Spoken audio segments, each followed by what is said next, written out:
이른바 어대명이 더 어대명이 됐다는 평가가 나오고 있죠. 민주당 전당대회 룰이 확정됐는데요.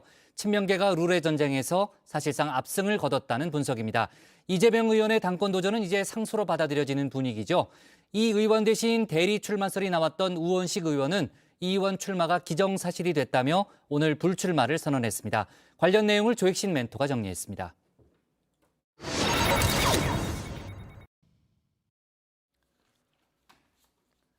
민주당 전당대회 룰이 확정됐죠. 민주당 안팎에선 친명계 승리라는 평가가 나왔습니다. 비대위가 내놨던 수정안, 결국 전준희가 내놨던 원안대로 의결이 됐습니다. 이 과정에서 이재명의 힘을 확실히 과시했는데요.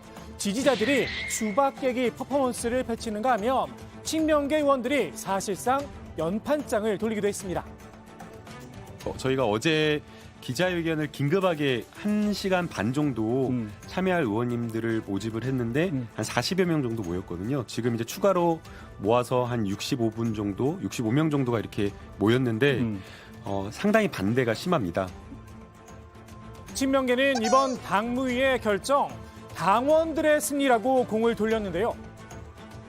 비대위안에 대해서 당원들이 매우 크게 반발을 했고 그래서 뭐 밤샘 집회를 하거나 아니면 또 뭐 어제 오늘 사이에 그 전당원 투표를 청구하는 서명을 긴급하게 좀 상당히 많은 분들이 한 7만여 분 정도의 서명이 있었거든요. 네네. 그런 식으로 적극적으로 집단적인 어떤 그 반발을 했던 게 가장 중요한 결정적인 원인이었다고 생각합니다. 반면에 비명계에선 친명 패권이 모습을 드러냈다 날을 세웠습니다. 의원들이 벌써 줄서기에 들어갔다는 겁니다. 결국 이제 뭐 친명 패권이 입증됐다. 극성 당원들 그리고 또 강경파 의원들 집단 행동하고 하루 만에 당무위에서 결정이 뒤집혔잖아요. 예. 뭐 이례적인 경우입니다. 처음에는 30 몇 명이었는데 60 몇 명까지 된 거는 뭐 이렇게 말씀드리면 참 민망합니다만은 뭐 다음 선거 의시간, 공천 의시간 분들도 상당히 거기에 가담하지 않았을까. 그런데 말입니다. 친명계가 강력하게 반발한 이번 비대위 수정안. 본 경선에서 최고위원 선출 방식이 가장 문제가 됐었죠.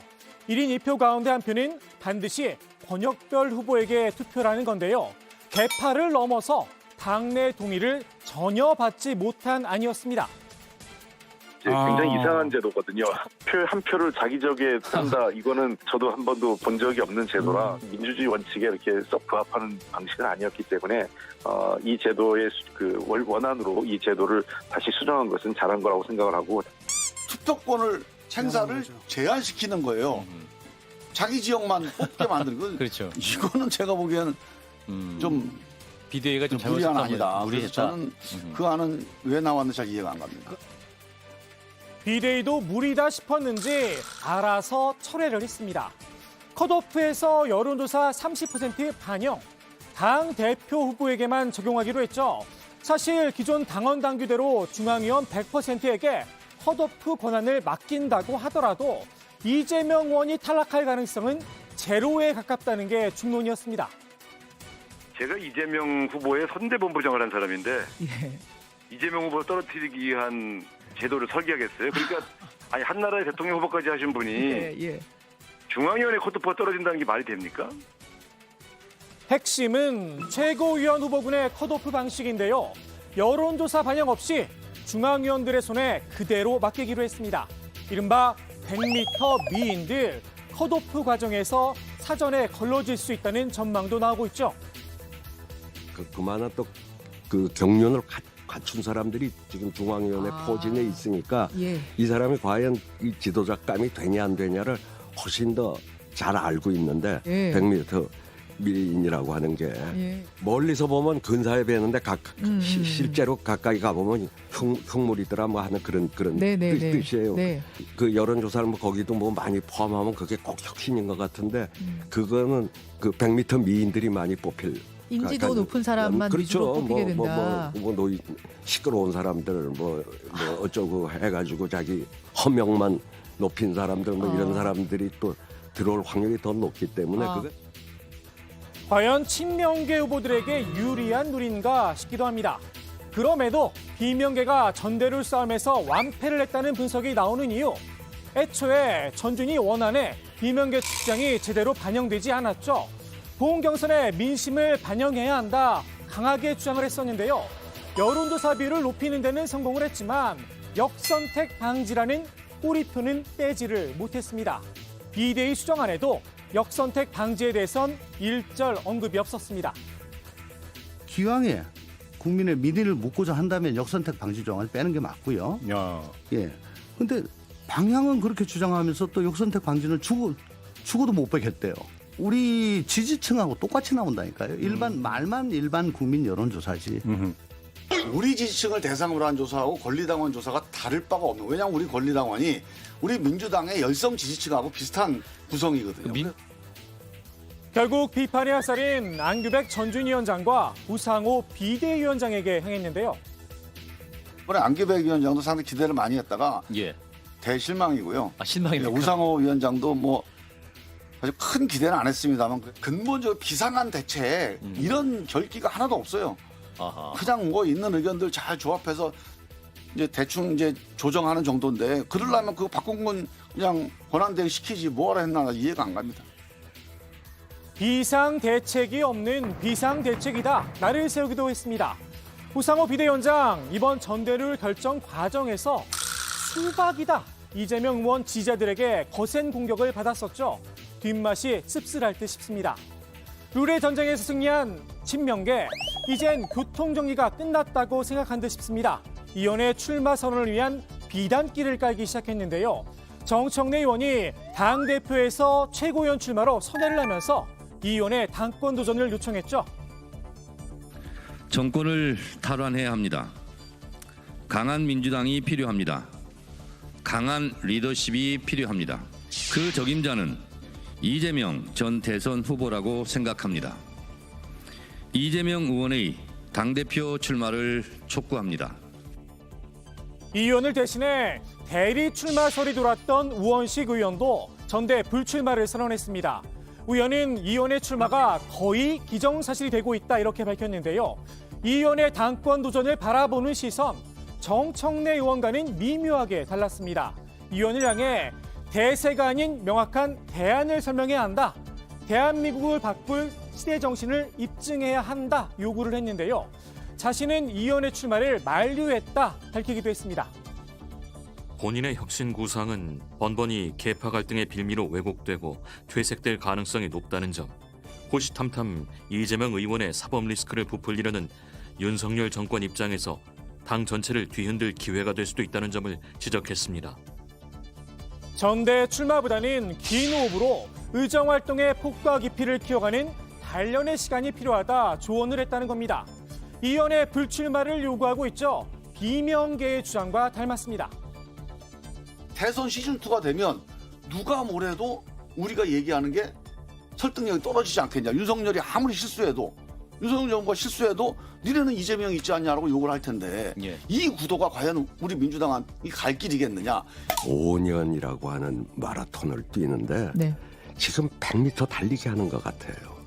저렇게 질주하다가 그 마라톤 완주할 수 있을까?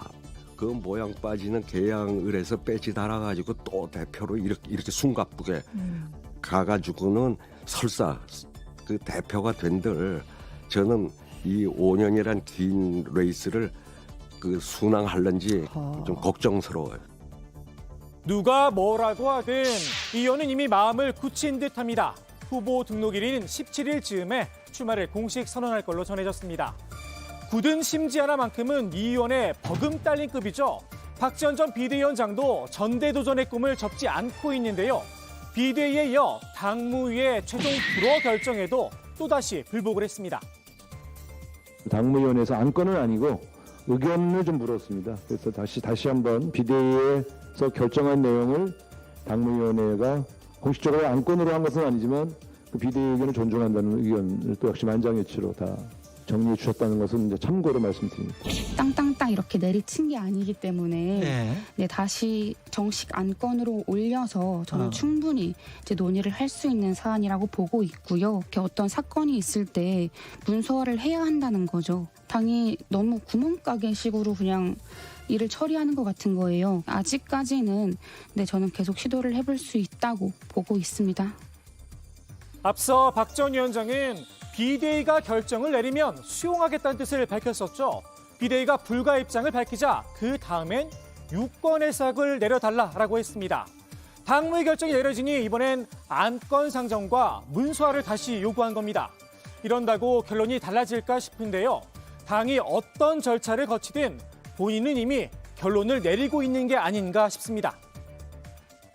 여러 이제 좀 정무적인 판단이 들어갈 수 있는 요소들이 있는데도 불구하고 그저 뭐 예외 적용할 수 있는 그런 내용을 발견하지 못했다 해서 출마를 막는 것에 대한 그런 문제의식이 있습니다. 결국 정무적인 판단을 해달라는 건데요. 특별히 예외를 적용해줘야 할 만한 큰 인물이라는 거겠죠. 정치적 위상이나 이런 것들을 마치 이제 이준석이나 아니면 이준석 대표나 아니면 김동연 지사님 정도의 급으로 생각해서 잘못 오해하고 계신 거라고 생각이 됩니다. 언론에서의 마이크 파워나 이제 유명세로 따진다면 제가 그 두 분께는 뒤지지 않는다고 생각합니다. 조만간 박동설이 크게 회자될지도 모르겠습니다. 박 전 위원장은 자신이 토사구팽을 당했다 토로하기도 했는데요. 당 내에선 계파별로 의견이 엇갈렸습니다. 박지원 전 비대위원장은 평당원이기 때문에 다른 당원들이랑 똑같이 당에 기여하고 그리고 그 당 내에서 경쟁하면서 본인이 하고 싶은 일들을 해나가는 그런 기회를 갖는 게 맞지 본인만 그렇게 특별하게 대우를 하는 게 맞지 않거든요. 그리고 매우 부당한 주장이다라고 생각합니다. 비대위원장을 맡겨놓고 당대표 출마 자격 없다, 당원 자격 없다. 이게 문구상으로는 말이 되지만 정당이 정치적인 판단을 하는데 이 판단에 국민들이 승복합니까? 저런 옹졸한 정당, 기득권 정당, 욕먹는 거죠. 다만 비명계에서도 박 전 위원장이 당대표 까미냐에 대해선 고개를 가로저었습니다. 박 전 위원장이 97그룹을 비판했던 논리 고스란히 되돌려줬습니다. 친 97그룹이 그 이제 586 세대와 뭐가 다르냐라고 했을 때는 저는 나이가 조금 어리다라는 것밖에 없다라고 생각을 하거든요. 그분들께서 개혁과 쇄신을 이제 계속해서 주장을 해왔다면 뭐 어느 정도 이재명 의원과 차별점이 있겠죠.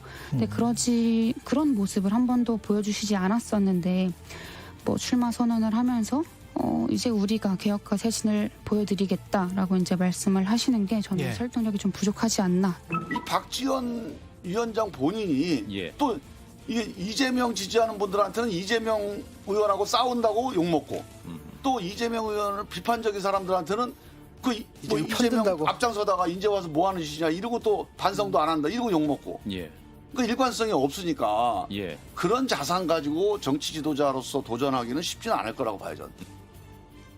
나홀로 끝나지 않은 박 전 위원장의 룰의 전쟁. 스스로 자신한 마이크 파워와 유명세가 있는 만큼 쉽게 포기하진 않을 듯 싶은데요. 앞으로 계속 정치를 하고 싶다는 뜻을 밝히기도 했었죠. 박 전 위원장의 정치 인생에 과연 도움이 될까 싶기도 합니다. 오늘의 톡소는 한마디 이렇게 정리합니다. 가져갈 테면 가져가봐라. 어쩌겠어. 못 먹었고.